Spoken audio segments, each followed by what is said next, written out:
Assalamu alaikum. Hi guys. So today I'm going to be doing my conversion story to Islam. How did I come to be a Muslim? I am going to be doing the quickest story possible. Since it is a very long journey, I will try to keep this short and sweet. So basically around age 15 I began to get sick. And I will be doing a separate video that talks more about my journey to being diagnosed with PFC and Crohn's. But for now, I will just keep it brief on the medical side of things. So anyways, as I got progressively sicker, I had to leave my job in the music industry, and it was very, very devastating to me. Music was my entire life, and it still is a huge part of my life.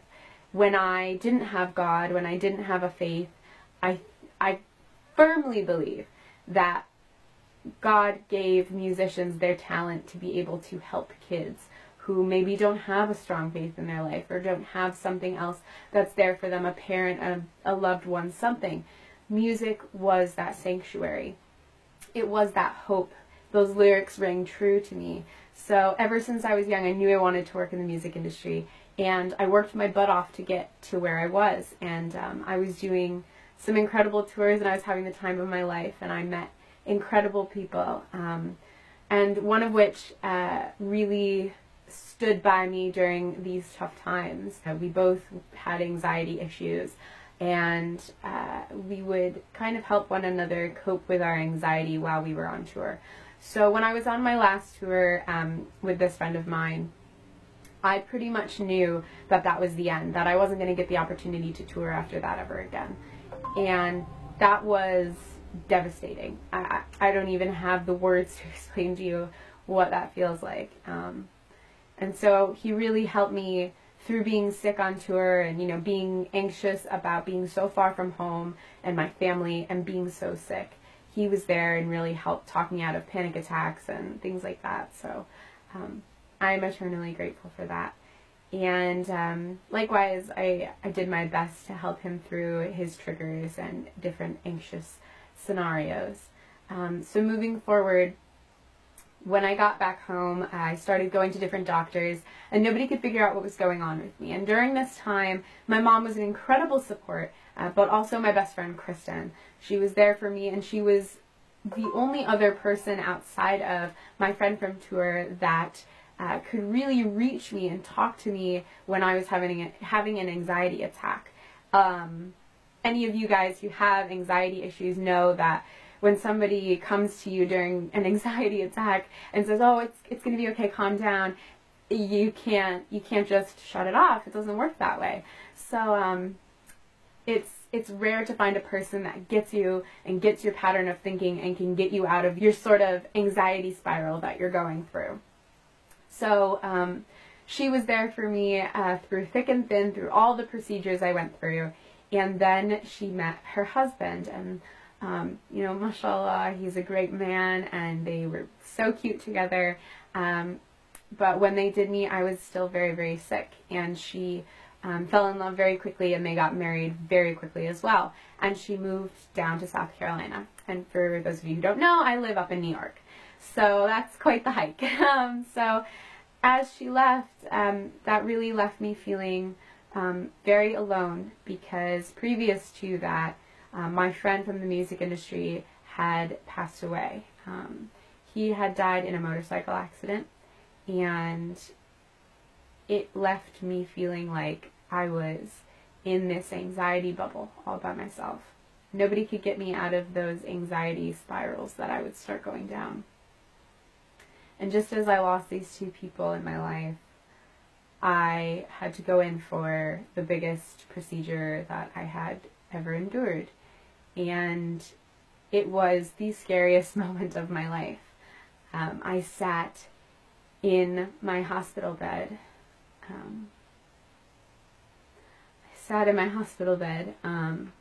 Excuse me for getting emotional about this.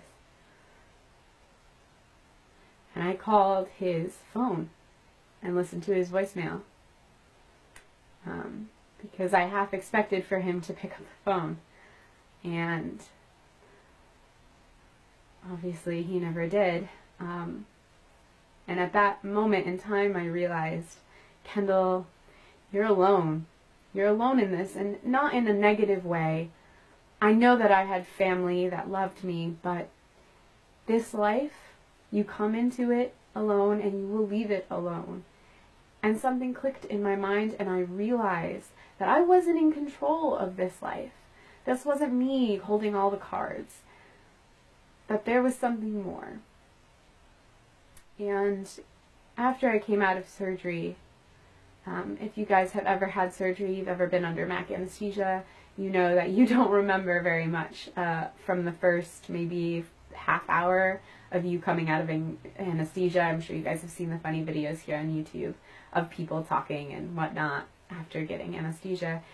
And a couple weeks later after my surgery, my father came to me and he said, "I think I should tell you what you told me when you came out of anesthesia." And I said, "What? Please don't let it be something embarrassing or, you know, something he didn't know that I might have done when I was younger or something." But he said that when you woke up, the first thing you said was, "I saw him." And I say him because I don't wish to say my friend's name, although many of you may be able to put the pieces together on who he is. I do not want to draw any attention to him or his family. He is simply mentioned because he is such an innate part in this journey of mine. But my relationship with him, I would like to keep completely private and do not wish to gain any sort of acknowledgement for knowing him or anything like that. So just for those reasons, I will keep him nameless in this video. But I said to my dad I saw him. And I just kept talking about him. I said he was okay, and that this is really hard to film, sorry guys. And he told me to make sure his daughter was okay, and that his wife was okay, and just make sure that they were good. And it was really, really hard to hear coming back from my dad. And it really shook me, and it put me into a very emotional place. And I was sad and confused because I hadn't even gotten the chance to go to his funeral or his memorial because we lived on two different sides of the country. So things are still, even to this day, very raw because I haven't had that full mourning process. So anyways, as I was in that state of mind, I came across a line from the Quran that said, "Allah does not burden one with more than they can bear." And that line kind of came at me like a ton of bricks, and I said, wait a second, maybe I've been looking at this all wrong. Maybe I'm given this life because I'm strong enough to live it, because I can do this, and that there's going to be a life after Crohn's, and a life after PFC, and all these tests and surgeries and doctors and pain, that it will one day stop. And I started to believe, the more I read from the Quran, that God is not going to just endlessly torture me. He didn't put me here on earth to be in pain. He put me here as a test, to test my character of who I am and how I'm going to deal with these situations that I'm put into. So I took my Shahada about a month after I had that experience, because Islam rang so true to me. It was a no-brainer almost. Coming from a Roman Catholic family, my parents were glad that I had accepted God into my life, since previous to this whole experience I had rejected the Catholic background that I'd been brought up on, and it was a Leve Satanist, which, before you guys freak out, has nothing to do with Satan. I believed in nothing, basically, in short. So they were happy that I found God, and that God was now a part of my life. But it was hard for my grandparents to accept, and I think the only person in my life that really accepted it was my dad. He was really embracing of it, as was Kristen. After all this happened, Kristen and I did reconnect, and we were able to mend some of the fences that we had broke just in the process of trying to grow our relationship from best friends to now her, having a husband who is her best friend and partner in life. you know, we had to find where our friendship now lied and how we fit into the bigger equation. So alhamdulillah, Kristen and I are just the best of friends. It's been an emotional journey to get to Islam, and if you asked me 2 years ago if I would think that I would be here making this video for you guys, I would have said that you were crazy. But alhamdulillah, I am grateful for having Crohn's. I am grateful for losing someone I loved, in the sense that it made me grow as an individual and become the adult that I am today, and it brought me to God. And I realized that there wasn't anything you could have done to get me to believe in God or a higher power or any sort of religion unless you had broken me down that far, until you stripped me of my job, of one of my best friends, of my tour family, and of my health. Until all of that was stripped away, I couldn't have seen this. So, alhamdulillah, I am so grateful to be a Muslim, and I am so grateful to be here today to share this with you guys.